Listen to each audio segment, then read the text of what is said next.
Hello, everyone, and welcome to tonight's live webinar presented by SCORE Fairfield County in partnership with the Darien Library on basic digital imaging. This is the fifth and final webinar in our technology tune-up series to help bring you up to speed on the tools you need to succeed both in and outside your office. I'm Mike Clem, a business mentor at SCORE Fairfield County, and I am your moderator for tonight's webinar. Our presenter tonight is Freund. More on Budley in just a minute. But first, let me provide you some brief information about SCORE. SCORE is a nationwide organization including over 11,000 volunteers with more than 300 offices around the country providing free advice to small business owners. SCORE Fairfield County is comprised of more than 130 volunteers with a wide range of industry, process, and subject matter expertise. We offer the three services to small business owners shown here on the screen, all of which are free. Please go to our website at fairfieldcounty.score.org to learn more and to sign up for free one-on-one business counseling. Our next webinar will be tomorrow at noon when Cliff Enico will be presenting real-world time management, how to manage multiple priorities. Please register for this webinar at fairfieldcounty.score.org. Now let me provide you some useful information about tonight's webinar.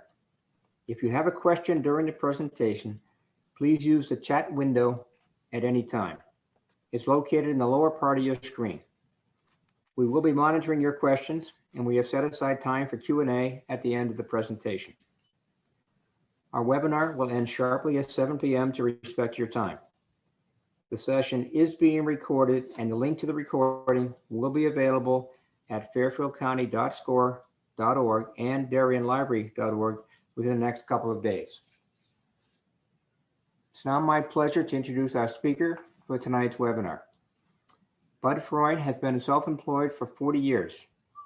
After graduating from Ithaca College, his national and international assignments were from corporate, magazine, and public relations clients. He has been providing IT solutions to homes and small businesses for over 20 years. He currently teaches technology life skills at King and manages the Bicultural Hebrew Academy Network. As a certified SCORE mentor, he regularly presents technology webinars and workshops throughout Fairfield County. We'll now turn it over to Budley. It's all yours. Thank you, Mike, and thank you all for joining us. Mike's heard this a few times. He hasn't called me after each one and said, you got to change this. So for the fifth and final time, I put this disclaimer in after I had done a presentation on Excel at New Canaan Library in the middle of winter, sub-zero weather. There were 100 people in the room, and afterwards a fellow came up to me and said, do you realize that you just did Algebra 1, Trigonometry 1, and Geometry 1 in an hour? And I understood metaphorically what he was talking about. And I said to him, did you read the description of what we were going to be talking about? And he looked at me as if I had two heads, and he said, oh, I guess that might have been a good idea to do.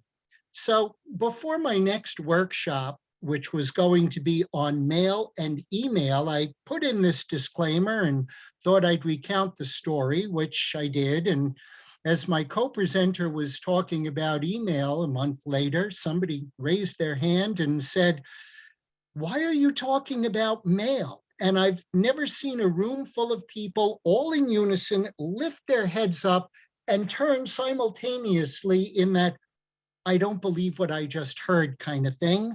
And fortunately, someone in the audience said it was in the syllabus. And the person who had asked the question was so mortified that they got up and left before I got to the email portion of the presentation. All of that said, these are the items that I'm going to be talking about today, and of course, then some. But if you're expecting other stuff, throw a question. You may be able to stump the professor at the back end, but these are the items that we will be talking about. Before I get there, though, one of the PSAs that SCORE asks me to do is to suggest that if your computers stopped working, you still need to do these 4 basic business functions.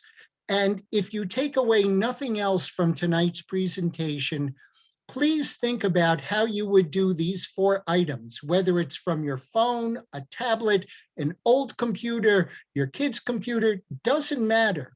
But understand that if you make this plan, you will have a leg up on a multinational corporation who had absolutely no idea of what to do when North Korea shut them down. Also, ask, as I've said before, ask questions along the way. The idea here is to learn, not to get confused. And as we know, we're going to be talking about digital imaging, and I've been doing this for a while. It's one of my favorite things. PowerPoint as well. That was another webinar last week, as a matter of fact. So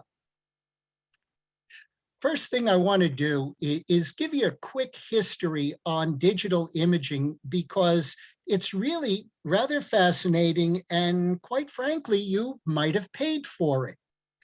You see, a while back, United States government figured out that if they put a satellite way up high, they could take pictures of anything through when there were no clouds. However, the problem was that they couldn't figure out how to get a roll of film out of a satellite and down to a 1-hour photo.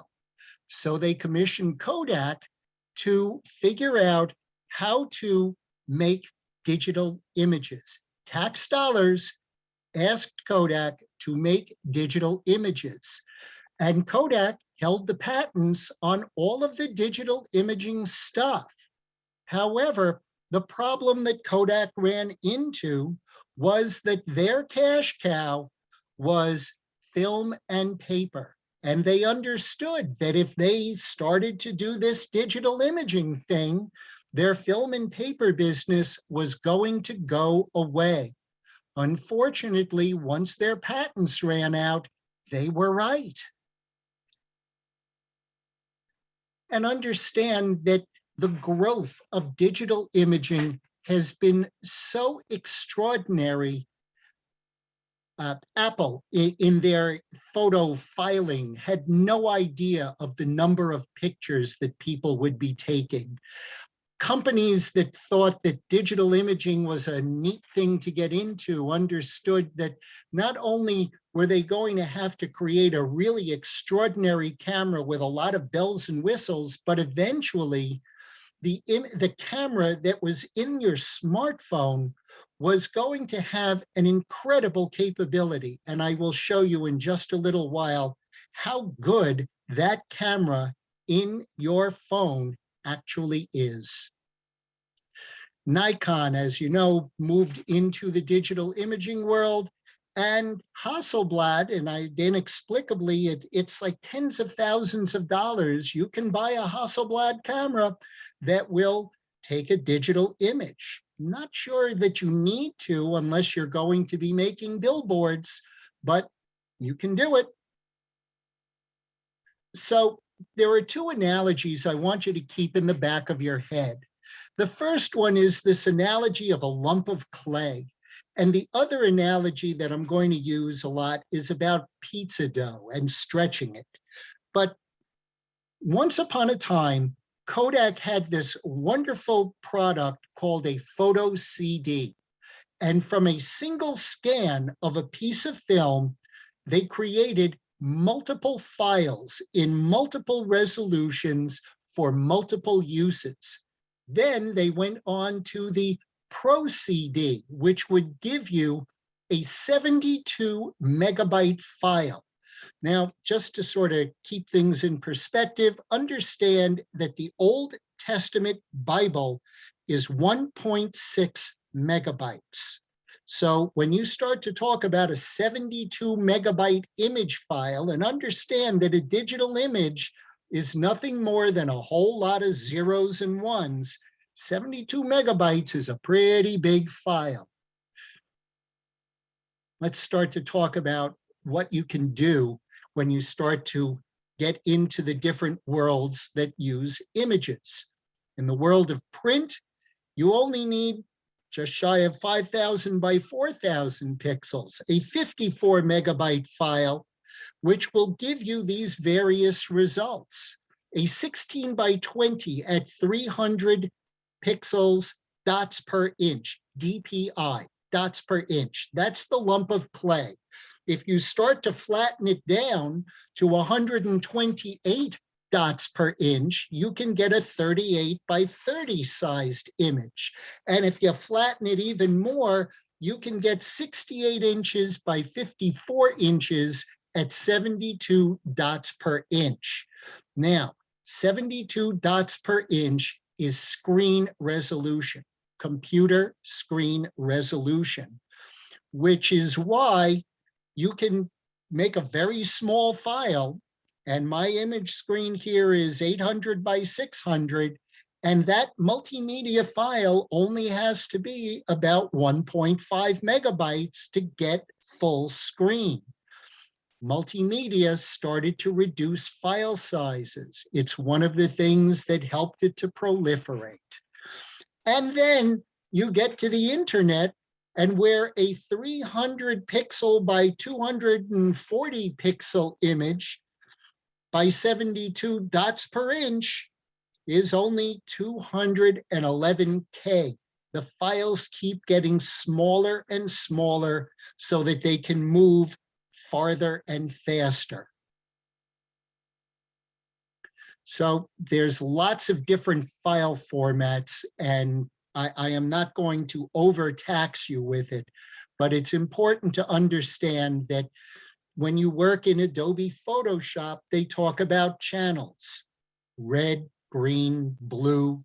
If you take out the 3 RGB channels of digital multimedia imaging, computer screens, you end up with only 1 channel, grayscale.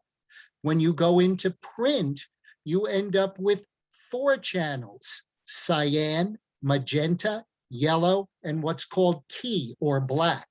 So you've got 4 channels for print, 3 channels for computer screens, and 1 channel for grayscale. And obviously, each of those channels has file size. Then you get to broadcast television, which is using a format called NTSC. So while many, many computers are used to create the broadcast television file, before it goes out over the airwaves, it gets converted into NTSC. Just a little bit of confusion. And within each of these, there are breakouts and breakdowns and other classifications. More importantly, there are a huge number of file formats, and there are reasons to use them. TIFFs are uncompressed images, which in days of yore were what printers knew and loved. GIFs do not have a really strong tonal range, but what you can do with a GIF is that you could create a web page, and if you wanted to use an old English font for your capital letter T, you could create that letter T as a GIF and then just have that single letter T, and then all the rest of your text would be as text with just this one fancy letter T as a GIF file. You can have no background to a GIF file, so the image can look like it's floating. However, because it doesn't have a terrific tonal range, they're not particularly good for people.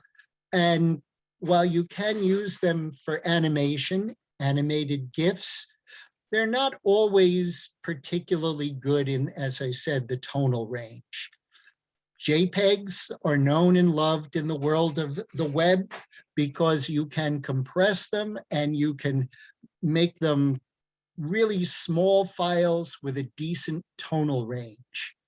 PNGs take the tonal range of a JPEG with the transparent capability of a GIF and combine it into a fairly small compressed file. So again, A PNG will give you a great tonal range, and you could have your product shot or your person literally floating on your page. PSDs are the native Photoshop format. They are compressed. However, there is no loss to the compression. PICT files are an old DOS image file format. They're still used to some degree, but there are better file formats that work smaller, like JPEGs and PNGs, than PICTs. When you get into bigger, fancier cameras, digital cameras, they create what's called a RAW file. And the RAW file will allow you to almost pre-edit your tonal range and how your image is going to look before you bring it into Photoshop to do any of your manipulation. In other words, if you use a RAW file format, you may find some extra really neat detail in your shadows, which you may not be able to pull out in Photoshop itself. Or you may be able to find some more tonality in your highlights, in your whites, like a sheet or bedding, where you can start to see the folds more clearly. I mentioned a few minutes ago photo CDs, and the only app that I can find today that will open photo CDs, which are still around, you can still find them. I still have them for my old film images, is IrfanView, IrfanView. It is a PC and Mac-based program that will open photo CDs. It is an incredible imaging crowbar, and there is both a free and a paid version. HEIC is the new image format for iPhones, and it's high efficiency image compression, I believe.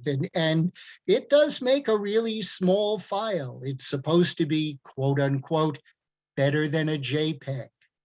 Well, Google, deciding not to be outdone, created the Webby, which is their JPEG compression alternate.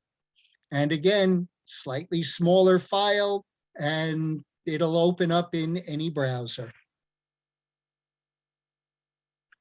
So if you go out to shoot photographs, and everybody who's shooting photographs these days, and it's a scary number of people who are, great photographs come with this secret formula.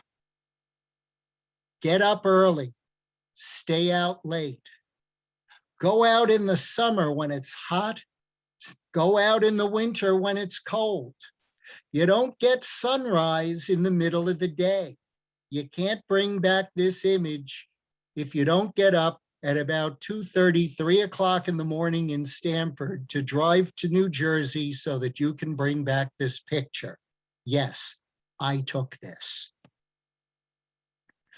We'll talk more about the law of thirds in a moment, but basically, if you create a tic-tac-toe board over any picture in your mind's eye, where those lines intersect are going to be the places where you are going to want to put significant subject matter, and that will help to improve the composition of your images.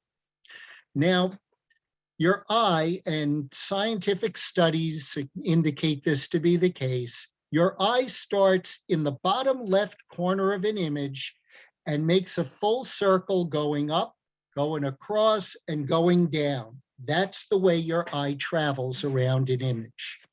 Why? I don't know, but there have been scientific studies on it, which would mean that that bottom left corner of the law of thirds for the tic-tac-toe board, that's the hot spot for a picture generally. And the other thing that's really hard to do for images is to think really simple, because as you make images more complex, people tune out and don't know what's going on. Also, as you start to compose your image, think about what it is that you want to show or what your image is supposed to say. Great images come from that really simple, what am I trying to say here? And then, of course, you've got your aperture, which is the method of controlling how much of your area is in focus.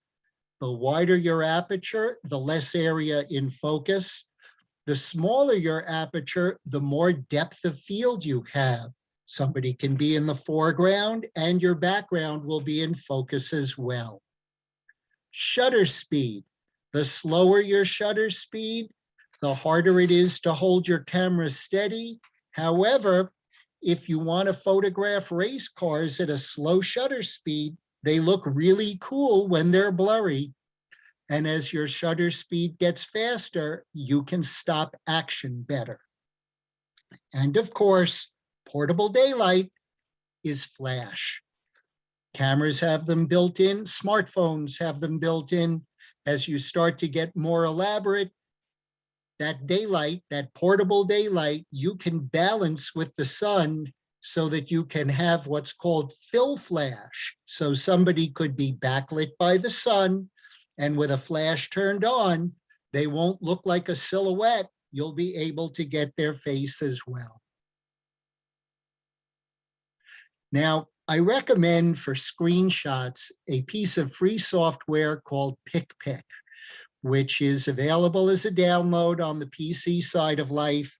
I'm blanking on the key combination for doing a screenshot on Apples, but I believe if you hold down a key combination and press the number 4, you'll get a crosshair and you'll be able to select an area of your Mac computer and take a screenshot. If you're going to be doing scanning, taking that piece of paper or taking that old printed photograph and turning it into a digital file, a couple of thoughts to consider. It's gotten better, but older scanners used to have what was called a sweet spot.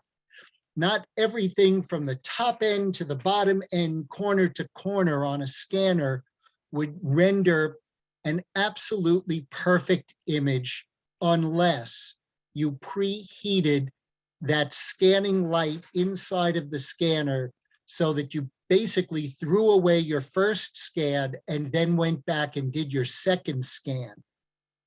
Also, when it comes to scanning, if you need an 8.5 by 11 image, I recommend that you make an image that's 9 by 11.5. Make something slightly larger because, and we will get into a digital imaging program, if you make that file larger at first and then shrink it down, it will be a slightly tighter and better looking image file. And also try really hard not to put your thumbprint dead center of the platen on your scanner because it's not going to help your cause. Be cautious. Windex on the platen is not a great idea. Windex on a paper towel, a light bit of Windex on a paper towel, and then wipe it across, and then use a microfiber cloth to take off the residue. And that's a better method for cleaning that platen so that you can end up with a really good scan. Now, if you're going to be getting a digital camera, there's a couple of thoughts to keep in mind. I have been asked many times, what's the best digital camera? And the first thing I tell people is to set a price range. If you want to spend $1,000, you're going to get a different camera than if you only have $400 or $500 to spend. Then go to the camera store, tell them what's in your pocket, and touch all the cameras. Internally, their algorithms for the images are going to be slightly different, but digital imaging has been around long enough that it's now going to be more of a personal preference and what feels better in your hand.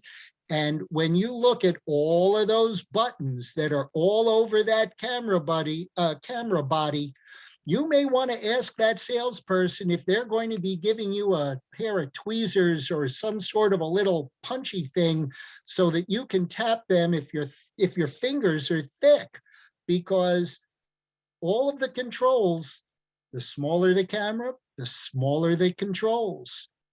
Also, some of those cameras do not have an LCD, and if you want to work off of a large LCD screen, some digital cameras will have that screen that can fold out and tilt so that you've got a bigger viewfinder.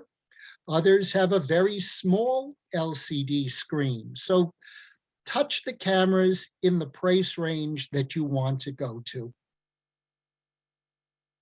So, as I said, think about the law of thirds. And those cross points, that's where your hot spots are. And again, think about those cross points, and that's where your hot spots will be. And by the way, that pig came with 2 trainers and got about $1,000 for the day. One of the trainers was there at the front end to feed, and the other was at the back end to catch.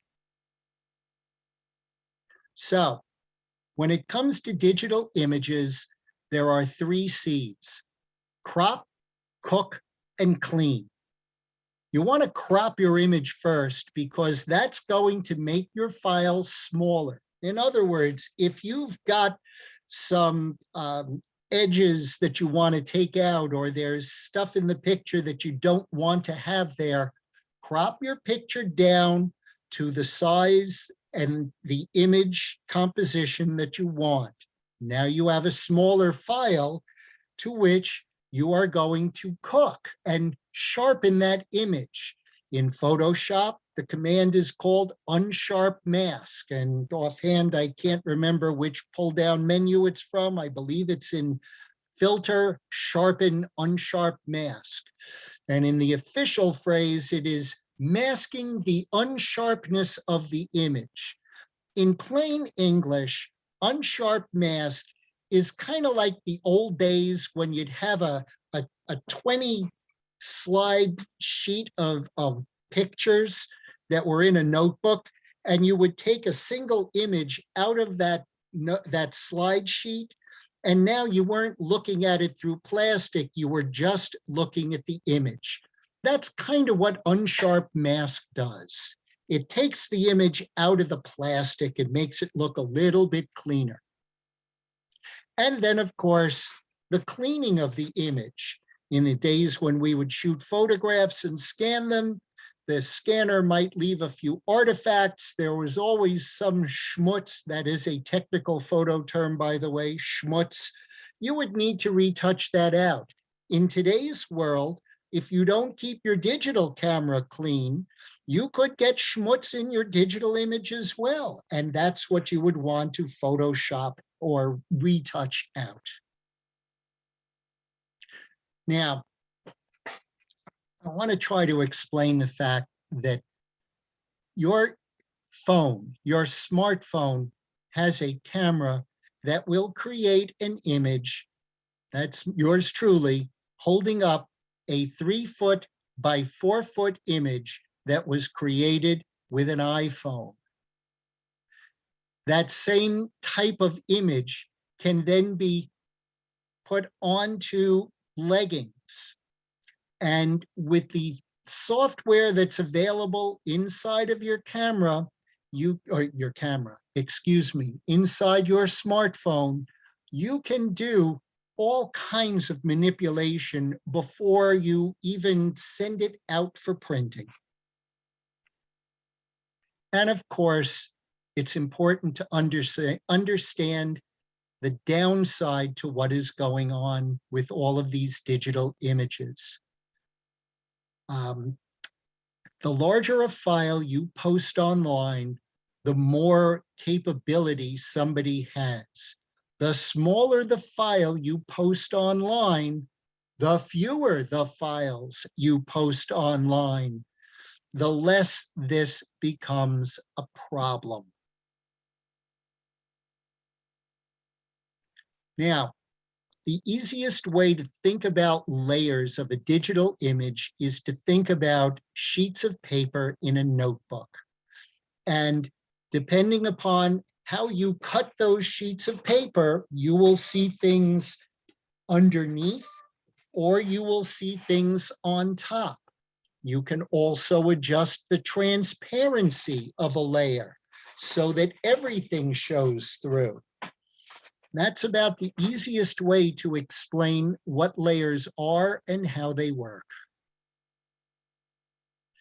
Also, when you get into Photoshop, or I'm going to be using a program called Paintnet, you get something called history, which is kind of like a new lease on life. You have a problem, you make an oops, you can go into the history and you can start over. Would be nice if you could do that in your life sometimes, but at least the good news is that when it comes to Photoshop, you can take an image back 6, 8, 10, 20 steps and then work it forward again. When you do cloning, retouching, it is basically real-time cut and paste. In other words, if you wanted to take some of the sky or the clouds on the left side of an image and you wanted to put them onto the right side of the image, you will tell an image manipulation program like Photoshop, I want to cut from the left side of the picture, and then you move your mouse over to the other side and you paste it on the opposite side. It is literally real-time cutting and pasting, with, of course, Command Z as the ever-present undo. Now, one of the other things that we all have to face when we deal with digital images is red eye. And the reason for red eye is that the flash that is firing when you take the picture is very close to the lens that is taking the picture. So what you are actually capturing are the blood vessels in your eye. So the way to avoid the problem is either to move your flash farther away from your lens, or once you've gotten red eye, take the image into Photoshop, select that area of the eye, and then dial it down to grayscale in saturation so that you're literally taking the red out of just a specific area of the image. The other thing that's really important to understand when you're doing retouching in a digital image is to not do really large swaths of an image, because if you do your retouch from the left side all the way to the right side, and then you go, oh, I just made a mistake, and you have to undo it either with Control Z or with history, all of that stuff that you've done goes away. Whereas if you do very short clicks and very small retouch areas, if you have a problem, it's very easy to take out a small area than to have to redo a large one. Now, in the world of photojournalism, they are highly apprehensive of image manipulation. In fact, Time magazine many, many years ago got caught for just making the jawbone of O.J. Simpson on the cover slightly darker. So in the world of photojournalism, retouching is a kind of tricky, touchy subject.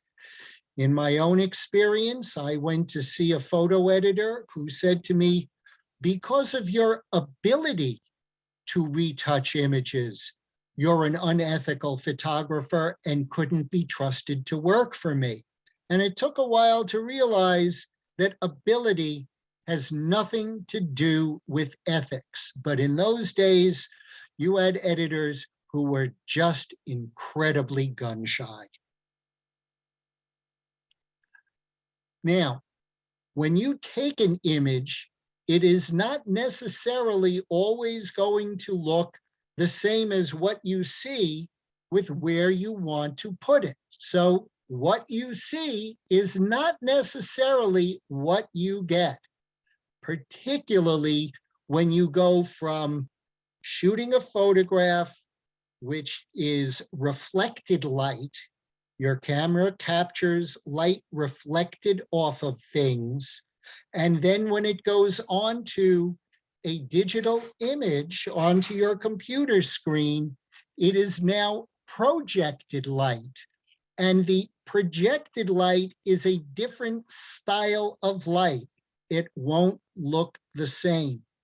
Then you're going to manipulate that image so that you can create, instead of 3 colors, 4 colors. So you go from RGB, red, green, blue of a computer monitor, to CMYK, cyan, magenta, yellow, and key, the 4 colors of a printing press. And in that translation, things change. So something to bear in mind as you move images from one media to another. Again, size of image will make a difference. If you try to take a 1 megabyte file and make a full page on a print, a newspaper or a magazine cover, it's like taking that pizza dough and stretching it so that there's holes, and it's just not gonna work. In the vocabulary, it will rasterize. Now, unfortunately, for many, many print shops, the quality of the printer that you get in your house, and whether it's Canon, Hewlett Packard, I think Brother as well, they're all creating scanner multifunction machines and big printers that may have 6, 8 color inks that are going to take your RGB file, translate it into those 8 different inks, and print out in your house up to potentially 20 by 24. Do you need it? Some people are doing it because it's a hobby. Other people can do it as commercial product. But you can do this work at home if you want. Now, Photoshop 6, and they're now up to, I believe, Photoshop 15. I've been using this for a while, as you can see, and the Photoshop splash screens have changed, which again is something that's important to note. In Photoshop 6, they gave credit to the 33 people. Yes, I counted the names. There are 33 names on that screen. So what does that mean? What it meant in the world of Photoshop 6 was that if somebody told you that they knew all there was to know about Photoshop, you could tell them that they were 33 times smarter than any mere mortal, because it took 33 people to create this one program. Nobody, and I'm going to say it again, nobody can know all there is to know about Photoshop. What a printer does with Photoshop is entirely different than what a photographer does with Photoshop. In the print shop, they're adjusting the shadows and the dark ends so that it will reproduce on paper. For a photographer, it's changing tones on skin, or retouching out something in a collar, or somebody doesn't want so many crow's feet under their eyes. These are all things that are done at the photography end, less so than at the print shop end. Now, I want to recommend a free piece of software, and it is at getpaint.net. Think of it as Photoshop Lite, because it will do a huge number of things that Photoshop, which in these days of Creative Cloud could be a $300 a year investment. Some people need to do it. If you don't need to, I think in many cases, Paint.net is going to be able to solve your problem. For people in the world of Mac, there is a website called Pixlr, Pixlr.com, and that is an online image editing software program. So again, we're in a world that is changing dramatically, and it's time to join in, folks. So before we get to questions, unless Mike, if there's something they want to ask before I go into Paint.net, I'm happy to take some questions now, or we can do some quick digital imaging stuff. You have one question there in the chat box there, Budley, with actually several questions. Okay, images taken on, sure, images online. Are our iPhone photos within our phone? Yes. Well, yes and no. Your iPhone images live on your phone unless ... You are paying $1 a month or what, $5 a month to back up your iPhone to iCloud. And in that case, not only do your images live on your iPhone or your iPad, but they also live in iCloud. Now, they are password protected, and I like to think that Apple does a pretty good job of protecting their sandbox.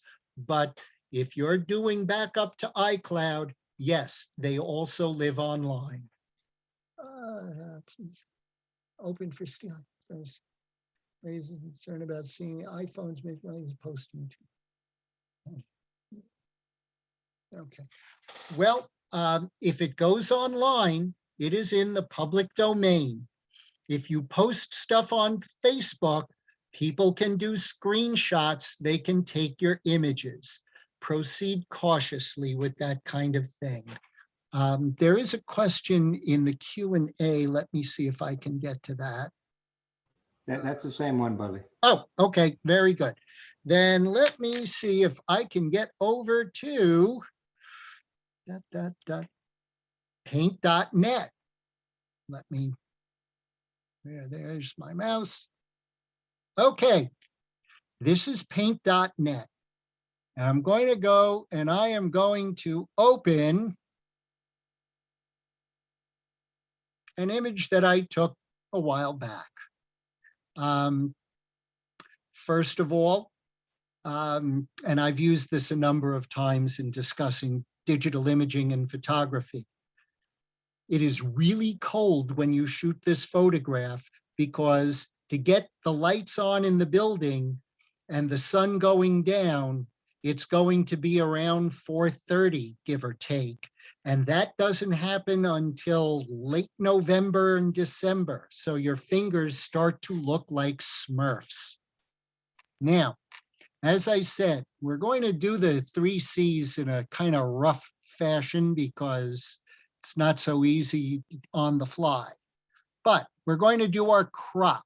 So the first thing we do, and again, understand that this toolbar over here, if you hover over it, will tell you key commands as well as what the tool is going to do. This is a slightly different program than Photoshop. But I am going to take a rectangular select and I'm going to pull right to the shoreline. And I'm going to watch my top right corner. These are affectionately known as the marching ants. And from here, I'm going to copy my image, Control C, and I'm going to create a new image, Control N. Now, the wonderful thing about these digital imaging programs is that they understand the size of image that you just created. So I've just created an image that's 716 pixels by 378 by 96 dots per inch. And and it does also a translation into inches if you're curious. So we're going to hit OK. And now I don't have anything until I go Control V. Now I've got my image. Now, having done this a few times before, I'm going to now create another new image. Going to hit Enter.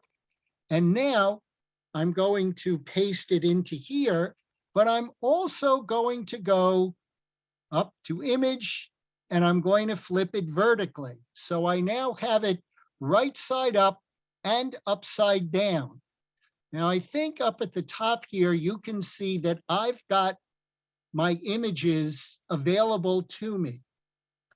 So the next thing I want to do is I'm going to go into Image, and I'm going to increase my canvas size because I want to take that upside down image and put it underneath. Now, that's where my image, if I started here and I pasted, stuff would grow in any which way. I want to only have my image grow underneath. So I'm going to move my image to the top, and then I'm going to look at my height, and I want to double it because something's got to go under it, and there's got to be a place to put it. So in some quick math, we do something 14, 15. So we go 7, 5, 6, 7, 5, 6. And now I hit OK, and I've grown the canvas of my image. Now I've got to get something to put there. So I'm going to take my upside down image. Oh, excuse me. We're going to go back because I forgot to do something. And here's where history comes into play. I don't want to do my finished selection, my canvas size. I want a new lease on life because, and I've got a, here we go. So now I did my crop. Now I want to do my cook. So I'm going to go into effects. I'm going to go into photo. I'm going to go into sharpen.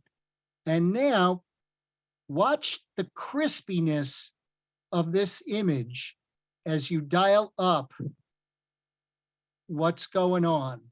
And at some point it becomes unreal, and that is truly a by eye thing. So I'm going to choose number 4, and now I've sharpened my image. And now I don't want that crane. So I'm going to go into my clone stamp, and I have to find an area of comparable color. I'm going to hit my Control key, and I'm going to click. And right now, my brush is only 2 pixels wide. I'm going to make it 10 pixels wide. Watch what happens to my brush. It gets a little larger. And now, oh, we took a little too much of the building out. We'll bring it back from the history. One click, and now it's gone. Okay, now I'm going to go to my image. I'm going to go to my canvas size. And if my memory is correct, it's 756, enter. And now I'm going to take my upside down image, Control A, select all, Control C, copy, go back to my right side up image, Control V, paste. Actually, we're going to undo that as well, because I want to show you something else. We are going to add a new layer. And now, instead of putting my image on the background, I'm going to paste it into the new layer. And now we'll go Control V paste. And now turn the layer off, turn the layer on, turn the layer off, turn the layer on. You can also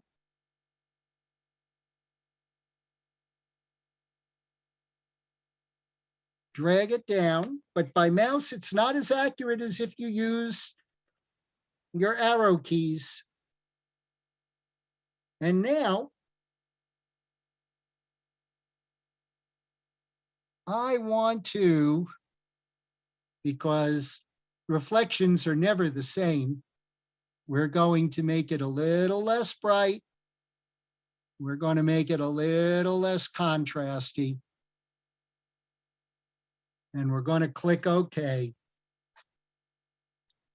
And now we're going to deselect, and we've got a digital image that cannot be created in real life because rivers never stop moving. So, anything else I can answer for people? Otherwise, I've kind of done my thing and as quickly as I could do it. Question from Lorraine. What are your thoughts about Paint 3D?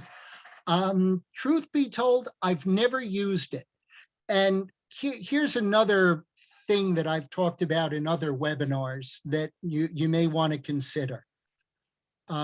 I started in Photoshop version 2. Made me nuts when they changed how the toolbars worked in Photoshop and the palettes. And then I got a second monitor so that I could start to be consistent and familiar with all of the things that I do in Photoshop. In other words, if you're going to use software, get familiar with a program or 2 programs, because the learning curve for multiple programs, 33 people wrote Photoshop. It's going to take you a while to figure it out, or Paint 3D or Paint.net. All of these programs take a while to get familiar and be able to use them efficiently. Hope that helps. Mike, anything else? Yeah, question from Deborah is, what are your thoughts about Photoshop Elements? Well, I've used Photoshop Elements. It's Photoshop Lite, basically. It will do a combination of Photoshop and Bridge. A lot of the commands are similar, but again, my feeling on software is pick a program, get comfortable with it. If it does all of the things you'd like it to do, you're in really good shape. Oh, and I almost forgot one other thing. Let's go back to image size, and I want to resize this image, which right now is at 96 pixels per inch, and we'll make it down to 72 pixels. Actually, I want to hit cancel and do that again because I want to point something out. We're going to resize. And right now they're telling me that this image is going to be 4.1 megabytes. Let's change this number. It will show more dramatically. Let's go to 400 pixels and see how you just went from 4 megabytes down to 1.3 megabytes. If you can determine the size of an image that you want in the world of PowerPoint or web design, things run more efficiently when your image files are smaller. On the opposite end of it, let's add a 1 over here and look at that. We just went up to 15 megabytes. You try to push a 15 megabyte file through to a web page, and it's kind of like sucking a golf ball through a straw. Now, I think we've covered all of the items. Anybody has any questions, either from SCORE or from me, contact info is here. And Mike, I think I've left you about 5 minutes to do whatever wrap up you would like to do. All right. I'll give you one more question. I'll give you 2 minutes to answer this question. How about that? Jane has a question. How would you remove part of the background in your image? So you just have the building in that image you were doing. Ah, how would I remove the background? Well, we go to the world famous eraser tool.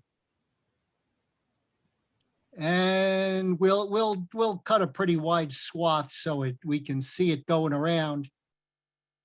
Oh, why is nothing happening? Because I'm in layer 2. Let's go to the background. And now nothing's going to happen down here because I'm in the background, not layer 2. And I did a really lousy job. So thank goodness I've got history and a new lease on life. Okay. Well, thank you very much, Budley. As a reminder, a recording of this webinar and the materials are available within a couple of days on the fairfieldcounty.score.org website. Please join us for our next webinar, which will be tomorrow at noon, when Cliff Enico will be presenting real-world time management, how to manage multiple priorities. Please register for this webinar at fairfieldcounty.score.org. Again, SCORE offers free individual business counseling, so please use the link on the screen or visit our website and click Request a Mentor. Also, please fill out your evaluations that have been sent to you at the end of the webinar. On behalf of SCORE, thank you to the Darien Library for partnering with us on this webinar series. And a very special thank you to Budley for presenting tonight, as well as all 5 sessions in this series. Budley, any final words? Thanks for attending, folks, and please stay healthy. That's great. Well, thank you all also, and have a nice evening.